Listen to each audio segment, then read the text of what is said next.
नमस्कार, स्वागत है आप सभी का द बिहार टॉप में। देखिए, आज 18 मई हो चुका है। चुनाव प्रचार का अंतिम दिन है। 5वें चरण का जो मतदान होना है, परसों यानी 20 मई को वोटिंग है। बिहार की 5 लोकसभा सीट दांव पर लगी है, जिसमें सबसे हाई प्रोफाइल सीट जो मुझे लगता है वो हाजीपुर लोकसभा सीट है। हाजीपुर लोकसभा सीट में सीट बंटवारे के पहले, प्रत्याशियों के नाम घोषित होने के पहले, काफ़ी पहले से चिराग पासवान दावा ठोके हुए थे। चिराग पासवान कह रहे थे कि लड़ेंगे तो हाजीपुर से लड़ेंगे, चाहे गठबंधन कोई भी हो।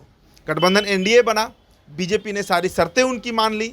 चाचा पशुपति कुमार पारस की कुर्बानी तक देनी पड़ी, मतलब राजनीतिक कुर्बानी। उनका टिकट भी काटा गया, उनके पार्टी को पूरी तरीके से नेस्तनाबूद कर दिया गया।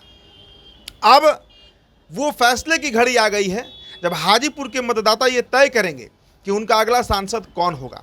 एक तरफ रामविलास पासवान की विरासत से आए चिराग पासवान है, तो दूसरी तरफ शिवचंद्र राम है।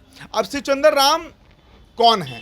देखिए, शिवचंद्र राम रविदास समाज से आते हैं, कई बार हाजीपुर से चुनाव लड़े हुए हैं और हारे हुए हैं। ये उनका बदकिस्मती कहिए कि शिवचंद्र राम जो है वो जिस गठबंधन से आ रहे हैं, उस गठबंधन का वहाँ पर बड़ा वोटर नहीं माना जाता है। लेकिन क्या 2024 में भी वो समीकरण बनेगा? क्या 2024 में भी पासवान परिवार के लिए राहें उतनी ही आसान होंगी जितनी 2019 में थी, 2014 में थी? ये बड़ा सवाल है। और इसे आप इस तरीके से भी समझ सकते हैं कि चिराग पासवान के पूरे राजनीतिक करियर पर प्रश्न चिन्ह लगा हुआ है। हाजीपुर वो कितने वोटों से जीत रहे हैं? देखिए, हार जीत का तो बात ही नहीं हो रहा है, चर्चा तो है कि वो जीत रहे हैं।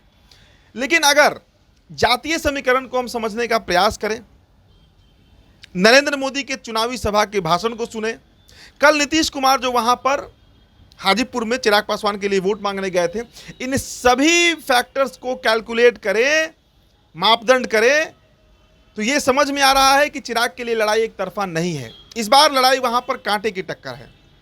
देखिए, हाजीपुर में पासवान वोटर तो हैं ही, इसमें कहीं दो राय नहीं है, लेकिन उतनी ही संख्या में वहां पर रविदास वोटर भी हैं जिस समाज से शिवचंद्र राम आते हैं।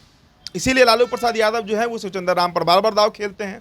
इसके अलावा सबसे अधिक मतदाता वहां पर यादव हैं जो लालू प्रसाद यादव के साथ जाते हैं।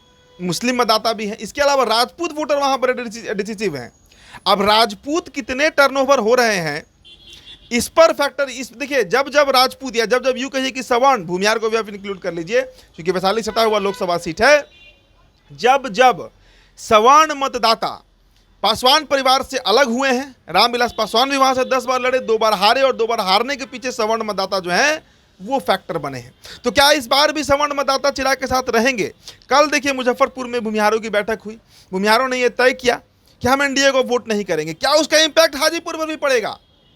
क्योंकि पारू जो है वो वैशाली और हाजीपुर से सटा हुआ इलाका है, तो ये इंपैक्ट भी पड़ सकता है।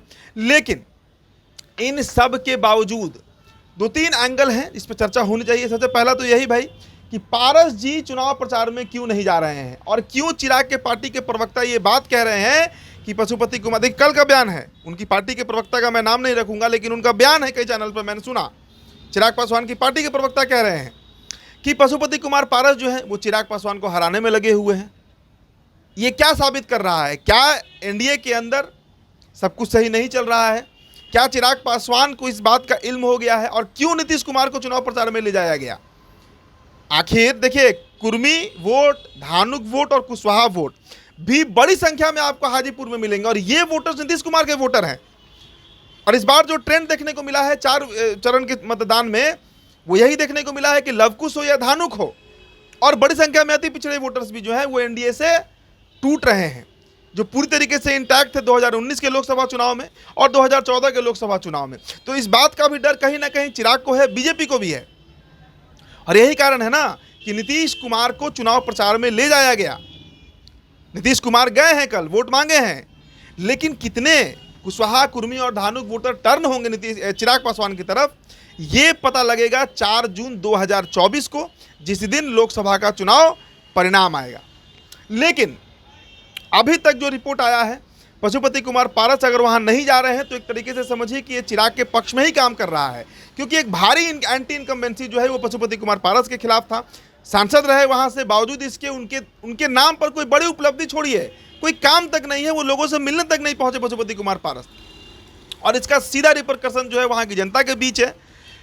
और चिराग पासवान अगर वहां से लड़ रहे हैं तो कहीं ना कहीं ये एक सकारात्मक मैसेज भी एनडीए की तरफ से है कि प्रत्याशी बदला गया और एक बड़ा चेहरा लाया गया। देखिए, चिराग पासवान को मैं पर्टिकुलरली बिहार की राजनीति में एक बहुत बड़ा चेहरा मानता हूं।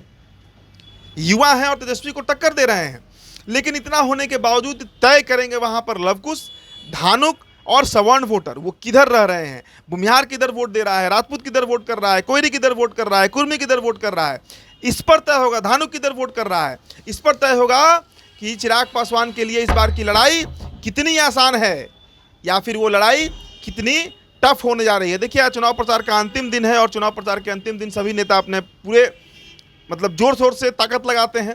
और यही देखिए, अंतिम का जो 24 घंटा होता है, 48 घंटा होता है, ये वो समय होता है किसी भी लोकसभा या किसी भी विधानसभा चुनाव में जब वोटर टर्नओवर होता है। अब देखिए ऊंट किधर करवट लेकर बैठता है, ये तो पता 4 जून को ही चलेगा। लेकिन परसों हाजीपुर ये तय कर देगा कि चिराग पासवान की राजनीतिक साख कितनी मजबूत है और भविष्य में चिराग पासवान बिहार में कितनी बड़ी क्षमता में, कितने बड़े रोल में बिहार की राजनीति में दिख सकते हैं। फिलहाल इस चर्चा में इतना ही। मेरा नाम उदित तारण है। बहुत बहुत शुक्रिया।